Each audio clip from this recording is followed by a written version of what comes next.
आपले फॉर्म भरले ते दोन्ही लोकप्रिय उमेदवार श्री अशोकराव जाधव आणि स्वातीताई भोसले उपस्थित ज्यांनी आज पक्ष प्रवेश केला ते माझे जुने सहकारी मित्र दीपक शिंदे, प्रशांत भुजबळ, ज्योतिराव गणवट, ज्यांनी आल्याला प्रास्ताविक केलं. अनुभाई कुठे गेले?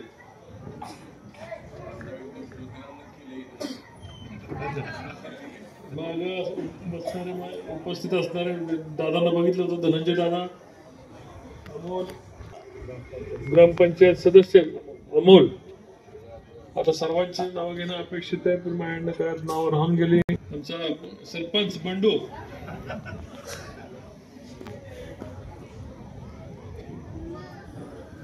जसं संशयदादा म्हणाले त्या पद्धतीने नदीच्या पलीकडचा हा भाग, पण कधीही शहराचा दर्जा या भागाला प्राप्त झाला नाही. अनुप शाह, रियाजभाई हे दोघंही प्रामाणिकपणे या भागामध्ये प्रयत्न करतात. ज्योतिराम या भागामध्ये प्रयत्न करतात. आता दीपक शिंदे या जोडीला आलेले आहेत. रस्ते आपण मोठ्या प्रमाणात नगरपालिका नसताना जयकुमार या भागामध्ये रस्ते केले, मोठ्या प्रमाणावर रस्ते केले, मोठ्या प्रमाणावर सुविधा देण्याचा प्रयत्न केला. पण सत्ता नसताना आपण या ठिकाणी देण्याचा प्रयत्न केला. ज्यांच्या हातात 35 वर्ष सत्ता आहे, 35 वर्ष म्हणतात कशाला? एक मुलगा जन्माला येतो त्यालाही मुलं होतात, त्याला 35 वर्ष म्हणतात. बरोबर आहे ना? एकदम बरोबर आहे. मला या ठिकाणी ज्या माझ्या इथं माझ्या वडीलधाऱ्या मावशी, ताई, आई या ठिकाणी आल्या असतील, त्यावेळेस ज्यावेळेस त्या नांदायला आल्या असतील, त्यानंतर त्यांच्या आता त्या आजी झाल्या असतील भागावरती फलटणमध्ये. कधीही या भागाकडे न फिरकणारे, स्वतः रामराजे कधी फिरकले नाहीत, त्यांच्या घरातलं कधी फिरकलेलं नाही. वाढते भाग लोक कष्ट करतात, त्यांच्या पद्धतीने लोक वाढते, शहर वाढते, कधी बघायला गेलं. शहराच्या समस्या काय आहेत, पाण्याच्या समस्या काय आहेत, प्यायच्या समस्या काय आहेत, सांडपाण्याची समस्या काय आहेत, गटार काय आहेत, कधी डेंग्यू आला, कधी करोना आला. आपण करोनाच्या वेळेस सुद्धा या भागामध्ये जेवण आपण चालू ठेवलं होतं. अडीअडचणीला आपण आपलं रुग्णालय स्वतः फुकट चालू केलं आणि लाईफलाईनची बिलं एवढी आली. लोकांना दागदागिने लाईफलाईनची बिलं भरण्याकरता गळ्यातली मणिमंगळसूत्र विकावं लागली. पण आपण त्या ठिकाणी लोकनेते हिंदुराव नाईक निंबाळकरांच्या नावात फुकट रुग्णालय चालू केलं, फुकट लोकांची सेवा करत होतो. फलटण मधल्या 6000 लोकांना रोज जेवण चालू होतं, 6000 लोकांना. दिवाळी आली त्यानंतर दिवाळीच्या निमित्ताने आपण किट चालू केले, बंदच केले नाहीत. परत दिवाळीचे किट आले का नाही भागामध्ये? आले ना. ईद असली, ईदचं दूध येतं का नाही भागामध्ये? इलेक्शन पुरतं येतं का कायम चालू येते? मुस्लिम बंधूंना सगळ्यांना दिवाळी घरची आमची येते का नाही? हे प्रेम कायम असावं लागतं. निवडणुकीपुरतं प्रेम असणं उपयोग नाही. निवडणुकीपुरतं काही माणसं पुण्याहून आणली जातात. मध्ये गाणं आलतं ना गणपतीला, काय गाणं आलतं? माझ्या पप्पांनी गणपती आणला. आता तसा फलटण मधनं पळून गेलेला पप्पू, या पप्पूला माझ्या पप्पांनी पप्पूला आणलं असे गाणं फलटण मध्ये चालू आहे. 25 वर्ष 20 वर्षात मी हा नगरसेवक फलटण मधनं काढता पाय घेऊन पळून गेला होता. लोकांच्याशी देणं घेणं नाही, सुखदुःखातच लेणं नाही, कुणाचं मयत झालंय त्याच्याकडे नाही, कुणाचं लग्न आहे त्याच्यात नाही, कोण अडचणीत त्याच्यात नाही, कोण दुःखात आहे, कोण दवाखान्यात आहे. काम करणारी माणसं सगळी व्यासपीठावर बसलेली. एक आमचा कार्यकर्ता कुठं काय झालं काय कळलं नाही. म्हणजे काम करणारी माणसं या व्यासपीठावर तुम्हाला दिसतील. मग ते कधी तुम्हाला मला सांगा, बऱ्यापैकी या ठिकाणी मी म्हणतोय सगळ्यांना नसतील आल्या, पण सायकली आल्या. सायकली आपण पदरच्या खिरशीत न दिल्या. मोठ्या प्रमाणात बांधकाम कामगार भांडी आली असतील. आली का भांडी? आली. यातलं एक तरी काम कधी या ज्यांच्याकडे 35 वर्षाची सत्ता आहे त्यांनी केलं? फक्त मत मागा यायचं, मी राजा आहे. ह्या बहादराला एवढं सुद्धा कळणार की जो नगरपालिकेला उभं राहतो तो कधी असं म्हणत नाही मी राजा आहे, मी याव आहे, मी त्याव आहे, लोकांचं जनसेवक म्हणतो. पण हा बाबा निवडणुकीला फॉर्म भरतोय म्हणतोय मी फलटणचा राजा आहे. अरे प्रत्येक घरात पोरगा त्याचा राजा असतो. माझ्या घरातल्या पोरी माझ्या राजकन्या आहेत, तुमच्या घरातल्या पोरी तुमच्या राजकन्या आहेत, माझ्या घरातली पोरं माझे राजे आहेत. आता राजेशाही गुलामगिरी आणण्याची पद्धत परत ह्या बाबांनी चालू केली. एक तर ह्या पप्पूला नगरपालिका का महानगरपालिका कळली नाही. नगरपालिकेला फॉर्म भरलाय म्हणते फलटणची महानगरपालिका, म्हणून याला पप्पू म्हणायचं.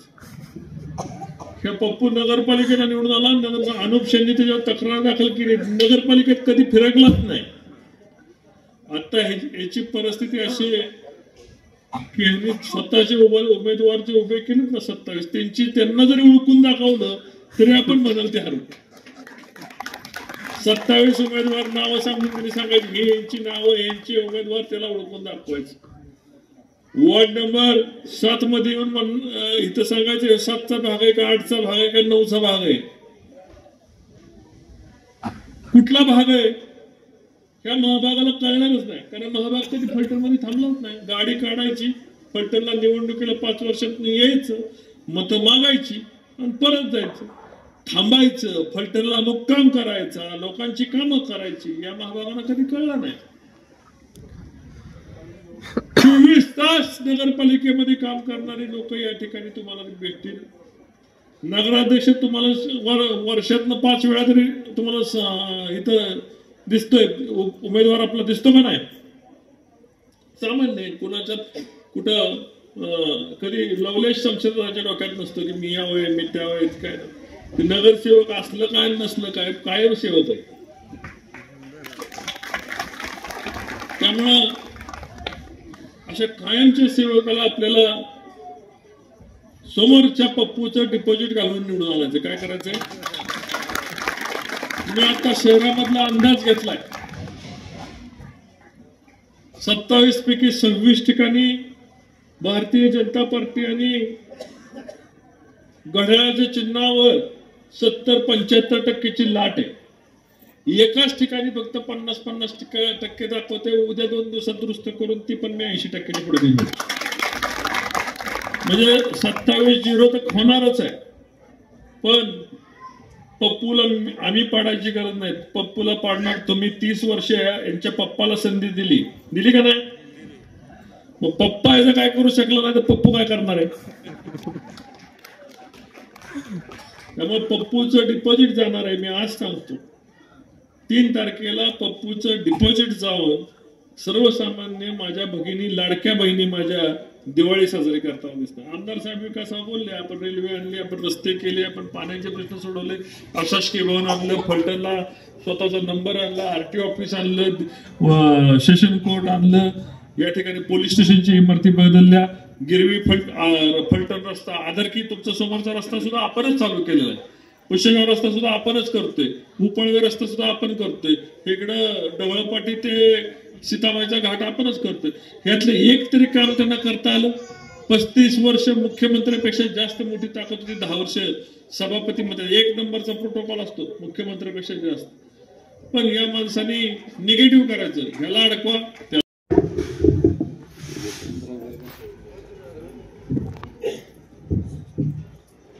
सर्व सन्माननीय युवा नेतृत्व, रणजितसिंह नाईक निंबाळकर आणि या प्रभागाचे उमेदवार अशोकराव जाधव, आमच्या स्वातीताई भोसले हे उमेदवार आहेत,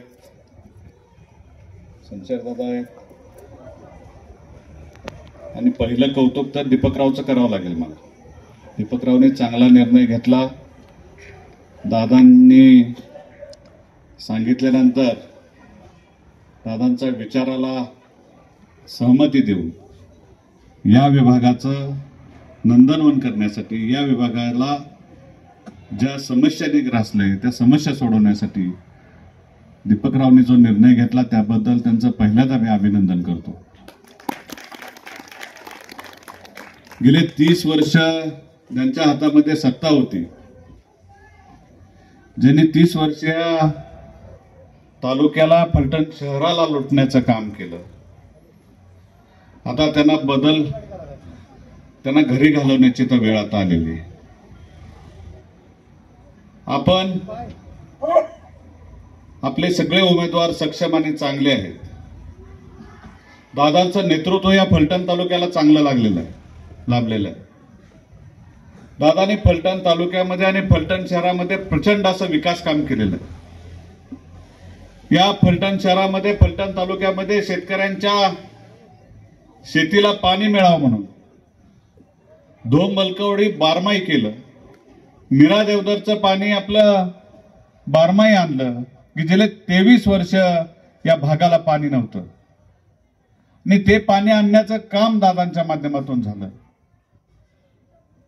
ते काम अशासाठी तुम्हाला आता आठवण करून देतोय की हा संत बापूदास नगर, हनुमान नगर हा जरी शहराला लागून भाग असला तरी तो सर्व शेतकरी या भागामध्ये राहतात आणि शेतीवरतीच त्यांचं रोजचं जीवनमान चालू असतं, प्रपंच करण्याचं काम चालू असतं. आणि हा सगळा विचार करून जे आपल्या हक्काचं पाणी होतं ते पाणी 23 वर्षापूर्वी आपण अडवून ठेवलं होतं, ते पाणी आपल्याला मिळत नव्हतं. ते पाणी बारामतीला जात होतं आणि त्याला तो विरोध पत्करून आपल्या फलटण तालुक्यातल्या सर्व शेतकऱ्यांच्या शेतीला पाणी मिळावं म्हणून संघर्ष करून ते पाणी पहिलं आणण्याचं काम दादांच्या माध्यमातून झालं आणि आपला विकास आता त्या निमित्तानं सुरू होणार आहे. शेतकऱ्यांना उत्पन्न मिळालं, शेतकरी चांगला धान्य पिकवू शकला, फळबागा पिकवू शकला, पालेभाज्या चांगल्या. पाणी जर आपल्याला असेल तर कसलीच अडचण आपल्याला येत नाही. विकास कसा होतो तर विकासाचं नेतृत्वाने आपल्या विजन ठेवलं होतं. विकास एका दिवसात होत नाही, त्याच्यावरती 5 वर्ष काम केलं. 5 वर्षामध्ये तालुक्यामधल्या शेतकऱ्याला समृद्ध बनवण्याचं काम केलं.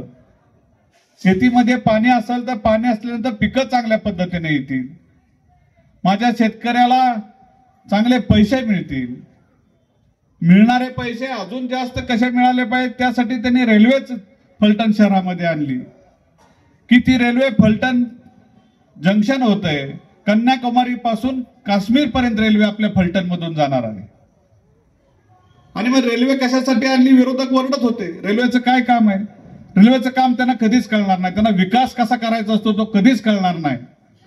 विकास असा करायचा असतो, प्रत्येक विकासाला, प्रत्येक आपल्या शेतकऱ्याला आपलं उत्पन्न वाढवावं, व्यापाऱ्यांचं उत्पन्न कसं वाढवलं पाहिजे ह्याची जाण असणारं आपलं नेतृत्व आहे. आणि म्हणून त्या रेल्वे आल्यानंतर प्रत्येक आपल्या भारत देशातल्या प्रत्येक राज्यातला व्यापारी इथं येणार आहे. प्रत्येक राज्यातला व्यापारी इथं आला तर आपल्या प्रत्येक शेतीच्या मालाला चांगला दर मिळणार आहे. जिथं आज 100 रुपये एखाद्या फळाला रेट असेल तर तो 150 रुपये रेट मिळणार आहे. पालेभाज्या असेल, एखाद्या मेथीच्या पेंडीला किंवा एखाद्या कोथिंबिरीच्या पेंडीला जर इथं 10 रुपये भाव मिळत असेल तर परराज्यातला जर व्यापारी आला तो निश्चितपणानं 5 रुपये आपल्याला वाढवून देणार आणि तो 15 रुपये आपल्याला मिळणार आहे. म्हणजे जिथं 100 रुपयाचं उत्पन्न असणार आहे तिथं 150 रुपये मिळणार आहेत. जिथं 1 लाख रुपयाचं आपण उत्पन्न एकरी घेतो तिथं 1.5 लाख रुपये मिळणार आहे. जिथं 10 लाख रुपयाचं उत्पन्न शेतकरी घेतो तिथं 15 लाख रुपये मिळणार आहे. आणि मग ते वाढीव मिळणारे पैसे आपल्या शेतकऱ्यांच्या खिशात येणार आहे, त्यांचा चांगला प्रपंच चालणार आहे. आणि तो प्रपंच चालल्यानंतर या फलटण शहरामध्ये येणार आहे आणि शहरामध्ये आल्यानंतर शहराचा विकास होणार आहे. शहरामध्ये तो पैसा आला तर व्यापाऱ्यांच्या खिशात पैसा जाणार आहे. व्यापारी चांगल्या पद्धतीने व्यापार वाढवणार आहे. चांगले उद्योगधंदे आपल्याला मिळवण्यासाठी, आपल्याला माझ्या लाडक्या बहिणींना हाताला काम मिळण्यासाठी, माझ्या बेरोजगार तरुणांच्या हाताला काम मिळण्यासाठी आपण नायगमवाडीमध्ये मोठी MIDC आणली. तिथं 15,000 महिलांच्या हाताला काम मिळणार आहे. एवढा मोठा प्रोजेक्ट आपल्याला मुख्यमंत्री साहेबांच्या माध्यमातून मिळालेला आहे. माझ्या बेरोजगार तरुणांच्या हाताला काम मिळणार आहे. हे विजन ठेवून जर आपण चाललो तर फलटण शहराचा विकास होणार आहे. फलटण शहराकडे गेले 30 वर्ष दुर्लक्ष यांनी केलं. फलटणची अवस्था काय करून ठेवली, एक मोठं खेडं तयार केलं. शेजारी 15-20 किलोमीटरवरती बारामती आहे. त्या बारामतीमध्ये आपण जावा, काय दररोज दिवाळी आहे तिथं आणि आपल्याकडे दररोज शिमगा आहे. रस्ता आहे का खड्डा आहे ते कळत नाही. ह्या वर्षभराच्या काळामध्ये आम्ही जवळजवळ 100 कोटी रुपयापेक्षा निधी या शहरासाठी आम्ही उपलब्ध करू शकलो. हे तुमच्यामुळे करू शकलो. माझ्यासारख्या शेतकऱ्याच्या पोराला तुम्ही भरघोस अशी मतं दिली आणि ह्या तालुक्याचं प्रतिनिधित्व करण्याची संधी दिली. ह्या नेतृत्वाने माझ्यावर विश्वास ठेवला आणि म्हणून आपल्याला जास्तीत जास्त आपल्याला इथं विकास कामं करण्यासाठी भरपूर मोठा निधी आपल्याला आणता आला आणि त्यातून आता काम आपण नवीन प्रत्येक रस्ते आपण तयार करायला घेतलेले आहेत. शेजारून जातोय तो फलटण सातारा रस्त्याचं काम चालू आहे. तोही रस्ता आता कंप्लीट होतोय. फलटण पुसेगावचा रस्ता चांगला केलाय. फलटण दहिवडीचा रस्ता चांगला करतोय. गिरवीपासून आसूपर्यंत गिरवीपासून फलटण आणि फलटण पासून आसूपर्यंत चांगला 285 कोटी रुपयाचा रस्ता आपण करतोय. आळंदी पंढरपूर रस्ता तुम्ही बघितलाय तोही चांगल्या पद्धतीचा रस्ता आपण त्याच्यामध्ये सुरू केलेला आहे. त्याच्यावरती पण प्रचंड मोठा खासदार साहेबांनी निधी टाकून तोही रस्ता चांगला केलेला आहे. प्रत्येक रस्ते बारामती फलटण रस्ता आपण चांगला केलेला आहे. प्रत्येक फलटणला जोडणारे रस्ते आपण चांगले केलेले आहेत. एकही रस्ता प्रत्येक रस्ता सिमेंटचा आहे की ज्याला 30-30 वर्ष आता खर्च करावा लागणार नाही. आता खर्च करायचा आहे तो फक्त आपल्या शहरासाठी करायचा आहे, शहरातल्या रस्त्यांसाठी करायचा आहे, विकासासाठी करायचा आहे. म्हणजे प्रत्येक काम करत असताना त्याचं नियोजन ठेवून 30-30 वर्ष आपल्याला त्याला आता पैसे लागणार नाहीत. एवढं मोठं काम दादांच्या माध्यमातून झालं. दादांवरती विश्वास का ठेवायचा, नेतृत्वावरती विश्वास का ठेवायचा, तर तो अशा पद्धतीनं की जे नेतृत्व तुमच्या माझ्यासाठी रात्रंदिवस झटत असतं आणि ह्या नेतृत्वाचे हात कायम आपल्यासाठी खुले आहेत. या तालुक्यातल्या 30,000 माझ्या मुलींना सायकल देण्याचं काम दादांनी केलं. गोरगरिबांच्या मुली माझ्या ह्या भागामध्ये सुद्धा आपण संत बापूदास नगरमध्ये, हनुमान नगरमध्ये सायकली देण्याचं गोरगरिबांच्या मुलींना काम केलं. कुणी दिलंय का आतापर्यंत? 10 रुपयाची वस्तू देणे आपल्याला कधी दिली का? 7-7 हजार रुपयाच्या सायकली आपल्याला देण्याचं काम दादांनी केलं. स्वतःच्या उद्योगधंद्यातून, स्वतःच्या कारखान्यातून मिळणारे पैसे, त्यातून मिळणारा नफा आणि नफ्यातून आपल्याला 100 रुपये मिळाले तर त्यातले 20 रुपये गोरगरिबांना देण्याची भावना असणार आपलं हे नेतृत्व.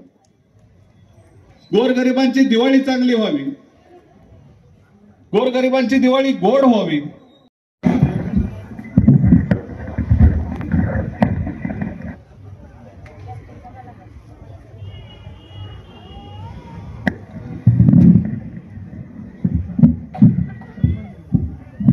हो घातलेल्या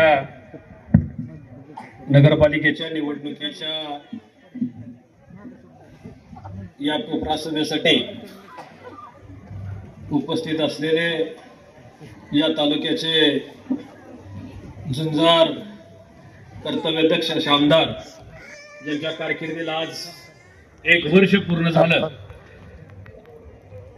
आज या कार्यक्रमासाठी उपस्थित असलेले या नगरीचे भावी नगराध्यक्ष सन्माननीय शमशेरदादा, ज्येष्ठ नेते सन्माननीय विकासजी राऊत, फलटण तालुका भारतीय जनता पक्षाचे अध्यक्ष बापूराव शिंदे, आमचे सहकारी मित्र दीपक शिंदे, अनुप भैया, आमचे युवक नेते सन्माननीय धनंजय दादा, जालिंदर सस्ते साहेब, अमोल लवळे, संदीप नेवसे, व्यासपीठावर उपस्थित असलेले बंडू शिंदे, रियाजभाई, उपस्थित असलेल्या समोर बसलेल्या सर्व माता भगिनी, माझे बंधू, या ठिकाणी शमशेरदादा आणि आमदारांच्या सानिध्यामध्ये तयार झालेला ज्योतिराम यांनी या भागातल्या प्रश्नाच्या संदर्भामध्ये पोटतिडकीने आपली भूमिका मांडली. एक वाक्य दादा बोलत बोलत त्यांनी सांगितलं की मुलाला आई रडल्यानंतरच पाचते, परंतु तुमच्या दोघांच्या तालमीमध्ये तयार होऊन ज्या पद्धतीने या भागाच्या विकासाचे प्रश्न ज्योतिरामने मांडले, मनापासून या ठिकाणी त्यांचं कौतुक या ठिकाणी करतो. आणि ज्योतिराम, तुम्हाला आता सांगायची काही गरज नाही. खरं तर आमदार साहेबांनी ज्या पद्धतीने सांगितलं त्या पद्धतीने तुम्ही आमदार साहेबांचे स्वीय सहाय्यक आहात. जी विकासाची कामं मांडली जातात या तालुक्यामध्ये ती तुमच्याच हातून मांडली जातात. आमदार साहेब असतील आणि आपल्या सर्वांचे नेते आदरणीय रणजितदादा असतील, या तालुक्याच्या प्रश्नासाठी सातत्यानं गेली 5 वर्ष झालं तुमच्या आमच्या सर्वांचे नेते आदरणीय रणजितदादा या तालुक्यासाठी काम करतायत. गेल्या 30-35 वर्षामध्ये ज्यांच्या हातामध्ये आपण सत्ता देऊन बघितलेली आहे, या तालुक्याचा विकास कसा बकास झालाय आपण बघितलेला आहे. पण खास करून या फलटण शहराच्या विकासाच्या बाबतीमध्ये बघितलं, संत बापूदास नगर असेल, हनुमान नगर असेल, या भागातले मूलभूत प्रश्न सुद्धा ही मंडळी आजपर्यंत सोडवू शकली नाहीत. आणि आज या तालुक्यामधल्या या शहरामध्ये जर आपण बघितलं तर या शहरातले रस्ते असतील, या शहरातल्या गटाराची व्यवस्था असेल, या शहरातल्या आरोग्याचा प्रश्न असेल, जे मूलभूत प्रश्न असतात ते गेल्या 30 वर्षाच्या कालखंडामध्ये सुटू शकले नाहीत. आणि म्हणूनच या तालुक्यामध्ये लोकसभेच्या निवडणुकीमध्ये या तालुक्यानं आदरणीय रणजितदादांना 20,000 मताचं लीड दिलं. विधानसभेच्या निवडणुकीमध्ये या तालुक्यानं बदल केला आणि या तालुक्यानं आमदार सचिन पाटलांच्या रूपाने या तालुक्याला एक नवा आमदार दिला. आणि एका वर्षाच्या कालखंडामध्ये या तालुक्याचा कायापालट करण्याचा जो निर्णय आदरणीय रणजितदादा असतील, आदरणीय आमदार साहेब असतील यांच्या माध्यमातून घेण्याचा प्रयत्न झाला. आज आपण पाहतो या शहरामध्ये कोट्यावधी रुपयाचा निधी मंजूर करून आलेला आहे. त्याची सर्व कामं त्याच्या प्रमाणात झालेली आहेत, त्याची मंजुरी कामं चालू आहेत, टेंडर सगळी प्रक्रिया पूर्ण झालेली आहे. आता फक्त त्याची वाट नगराध्यक्ष शमशेर दादांच्या नेतृत्वाखाली येणारं जे पॅनल आहे 27-0 आणि नगराध्यक्ष या तालुक्यामध्ये भारतीय जनता पक्ष आणि महायुतीच्या माध्यमातून या ठिकाणी आता सत्ता येणार आहे. आपण जर गेली आज या नगरपालिकेच्या निवडणुकीमध्ये नगराध्यक्ष पदाचे जे आपल्या सर्वांचे लाडके उमेदवार आहेत आदरणीय शमशेरदादा या फलटण तालुक्यामध्ये गेले 20-25 वर्ष झालं नेत्यांच्या माध्यमातून या तालुक्यामध्ये काम करतायत, या शहरामध्ये काम करतायत. आज जरी निवडणूक बघितलं तर एका बाजूला शमशेरदादा आहेत, एका बाजूला राजाचा पुत्र आहे. आज अशी परिस्थिती की शमशेरदादा ज्या भागामध्ये जात आहेत हजारोच्या संख्येनं तिथे युवक असतील, महिला असतील त्या ठिकाणी जमत आहेत. कारण या शहराची खऱ्या अर्थानं नाळ त्यांना माहित आहे, या शहराचे मूलभूत प्रश्न काय ते त्यांना माहित आहेत. आणि ते सोडवण्यासाठी विरोधी पक्ष नेते असताना या शहरामध्ये जे काम शमशेरदादांनी केलं त्याच माध्यमातून या शहरातल्या जनतेनं शमशेरदादांना डोक्यावर घेण्याचा निर्णय घेतला. आज आपण बघितलं असेल विरोधी पक्षाच्या समोरचा उमेदवार आपल्याला नगराध्यक्षपदात असेल ते कुठं फिरताना आपल्याला दिसत आहेत का? पण शमशेरदादा मला वाटतं तुमचा दुसरा राऊंड या शहरामध्ये चालू झाला असेल, गावातल्या वाडी वस्तीवर असेल, घराघरामध्ये जाऊन लोकांना समजून सांगतायत की या शहरामध्ये बदल का झाला पाहिजे, या बदलाचं कारण काय. कारण या शहराचा बदल करण्यासाठी कैलासवासी इंदुरावजी नाईक निंबाळकरांचे स्वप्न या शहरामध्ये बघितलं होतं, त्या शहराचं स्वप्न या त्यांचे दोन्ही सुपुत्र या ठिकाणी आज पूर्ण करताना आपल्याला दिसणार आहेत. या शहरामध्ये कोट्यावधी रुपयाची काम असतील, तो पालखी महामार्गासारखाचा विषय असेल, तारांगण असेल, स्विमिंग टँक असेल, अनेक विषय या शहरामध्ये आदरणीय रणजितदादा असतील आणि आदरणीय आमदार सचिन पाटील यांच्या माध्यमातून सोडवण्याचा प्रयत्न चालू आहे. माझी आपल्या सर्वांना कळकळीची विनंती आहे, संत बापूदास नगर असेल, हनुमान नगर असेल, या भागामध्ये असणारे दीपक शिंदे असतील, ज्योतिराम असेल, रियाज असतील, माऊली असतील, असे अनेक कार्यकर्ते जे रातून दिवसा या भागातल्या जनतेचा प्रश्न सोडवण्यासाठी आमदारांच्याकडे असेल, दादांच्याकडे असेल, शमशेरदादांच्याकडे असेल सातत्याने हक्काने या भागातले प्रश्न सोडवले जातात. तर याचंच उदाहरण म्हणून या ठिकाणी उपस्थित असलेल्या महिला भगिनी या ठिकाणी आहेत. मग ते बांधकाम कामगारांचे प्रश्न असतील, लाडक्या बहिणीच्या योजना असतील, या माझ्या भागामध्ये कशा आल्या पाहिजेत, या माझ्या भागामध्ये कसे मिळाल्या पाहिजेत, ही भूमिका घेऊन काम करणारे कार्यकर्ते या भागामध्ये. ज्योतिराम, तुम्ही ज्या मांडलेल्या सगळ्या योजना असतील, जे जे काय प्रश्न तुमचे असतील ते आगामी येणारी निवडणूक 3 तारखेच्या निवडणुकीत तर भारतीय जनता पक्ष आणि महायुतीचं राष्ट्रवादी पक्षाचं जे आपली सत्ता या ठिकाणी येणार आहे, सत्ता आता येणार आहे कुठल्या ज्योतिषीची गरज नाही आपल्याला सांगायची. कारण या शहराने बदल केलेला आहे, या शहरातल्या जनतेला आता कळलेलं आहे जर खऱ्या अर्थानं विकास करायचा असेल तर भारतीय जनता पक्ष आणि राष्ट्रवादी पक्षाच्या माध्यमातून या शहराचा विकास होऊ शकतो. तुम्हाला मला सर्वांना माहिती आहे शमशेरदादा छोट्यातल्या छोटा कार्यकर्ता असेल, वयस्कर माणूस असेल, त्यांच्याशी बोलत असताना, वागत असताना, आदमीने बोलत असतात, वागत असतात, त्यांचे प्रश्न समजून घेत असतात, त्या प्रश्न सोडवण्याची त्यांची किमया वेगळ्या पद्धतीची आहे. तसेच या वॉर्डमधनं जे उमेदवार उभे आहेत ते अशोक जाधव असतील, कायम आपण त्यांना म्हणत असतो की 24/7 कारण ते सातत्यानं या भागातल्या जनतेसाठी 24/7 सातत्यानं लोकांनी झटत असतात. त्याचबरोबर स्वातीताई भोसले या ठिकाणी दुसऱ्या उमेदवार आहेत, त्यांनाही आपण प्रचंड बहुमताने निवडून द्यावं. त्याचबरोबर या भागामध्ये अनुपही असतील, त्यांची मुलगी असेल, फिरोज अतार असतील किंवा महाभारतीय जनता पक्ष आणि महायुतीचे जे उमेदवार असतील ते उमेदवार आपल्याला ताकदीने या ठिकाणी निवडून आणावं लागतील. कमळाच्या चिन्हावर येणाऱ्या 2 तारखेला कमळाच्या चिन्हाचं समोरील बटन दाबून आपण या ठिकाणी या दोन्ही उमेदवारांना आणि नगराध्यक्षाच्या उमेदवारांना भरघोस मताने विजयी करा एवढीच या ठिकाणी विनंती करतो. थांबतो. जय हिंद, जय महाराष्ट्र. अतिशय सुंदर मार्गदर्शन. च्या निमित्तानं संत बापूदास नगर व हनुमान नगरच्या या परिसरामध्ये प्रभाग क्रमांक 7 चे महायुतीचे उमेदवार नगराध्यक्ष पदाचे उमेदवार माननीय श्री शमशेरदादा अशोकराव जाधव आणि स्वातीताई भोसले यांच्या प्रचारार्थ ही कोपरा सभा अति घाई गडबडीने नियोजित करण्यात आली. आज या सभेकरता फलटण कोरेगाव विधानसभा मतदारसंघाचे लोकप्रिय आमदार माननीय श्री सचिनदादा पाटील, नगराध्यक्ष पदाचे उमेदवार व आपल्या सर्वांचे लाडके नेते श्री शमशेरदादा, भारतीय जनता पार्टीचे युवा नेते माननीय श्री धनंजय दादा साळुंखे पाटील, भारतीय जनता पार्टीचे जिल्हा सरचिटणीस माननीय जयकुमार शिंदे साहेब, माजी नगरसेवक श्री अनुप भैया शहा, त्यानंतर राष्ट्रवादी काँग्रेस पार्टीच्या जिल्ह्याचे उपाध्यक्ष आणि ज्येष्ठ नेते विकास भाऊ राऊत, फलटण तालुक्याचे भारतीय जनता पार्टीचे तालुका अध्यक्ष विकास उर्फ बापूराव शिंदे, ते सगळ्यांचे आपल्या परिचित आहेत. तसेच आपल्या भागाचे हनुमान नगर व बापूदास नगर युवा नेतृत्व माननीय दीपक शिंदे, याचबरोबर मलटणचे अमोलदादा लवळे, निरगुडीचे माजी सरपंच जलेंदर सस्ते, याचबरोबर विजूभाईया संदीप नेवसे, हे सर्व या ठिकाणी उपस्थित. प्रथमतः यांचं मी स्वागत करतो आणि या प्रस्तावनेला सुरुवात करतो. गेल्या 25-30 वर्षापूर्वी फलटण नगरपालिकेची हद्दवाढ झाली आणि या हद्दवाढीमध्ये संत बापूदास नगर, हनुमान नगर, काळूबाई नगर या प्रभागातील या तीन परिसर, त्याचबरोबर विद्यानगर हा परिसर नगरपालिकेने शहराच्या हद्दवाढीमध्ये घेतल्यानंतर काही प्रमाणामध्ये विद्यानगरचा विकास झाला, काही प्रमाणामध्ये काळूबाई नगरचा विकास झाला. त्या ठिकाणी कार्यक्षम नगरसेवक असल्यामुळे त्या भागाचा विकास झाला, परंतु हनुमान नगर आणि बापूदास नगर या विकासापासून वंचित राहिलेला आहे.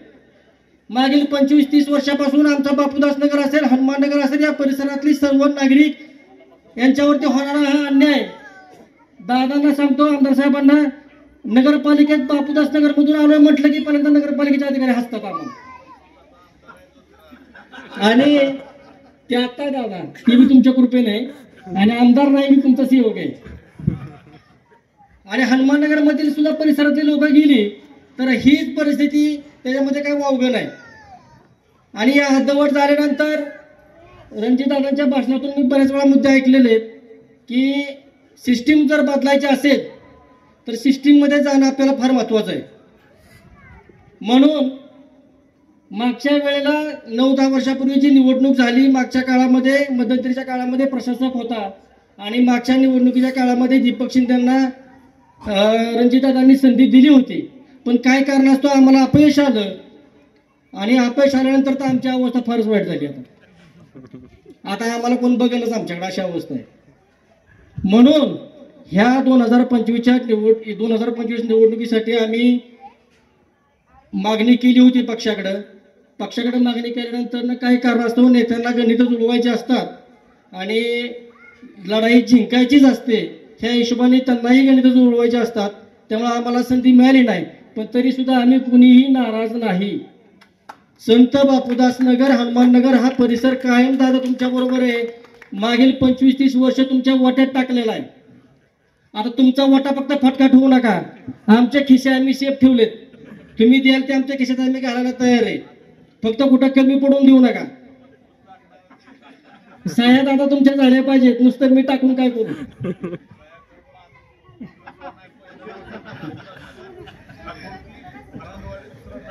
आणि आमदार साहेबांच्या बरोबर मी कंटिन्यू असतो.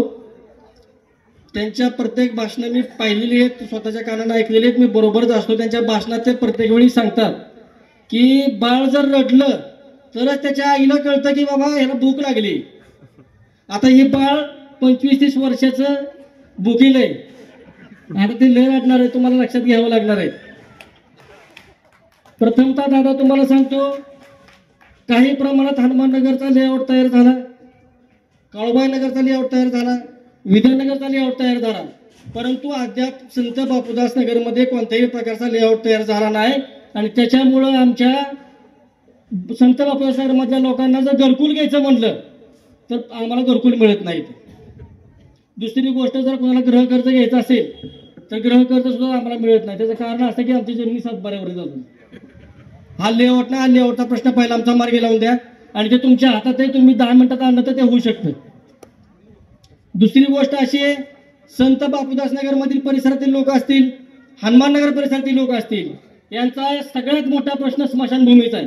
दादा, पावसाळ्यात जर एखादा मयत झालं तर अंत्यविधीला इतका त्रास होतो की अंत्यविधी कसा करायचा हा मोठा प्रश्न आमच्या समोर आहे. स्मशानभूमीचा प्रश्न तुम्ही पहिल्यांदा आमचा तातडीनं सोडवायला घ्या.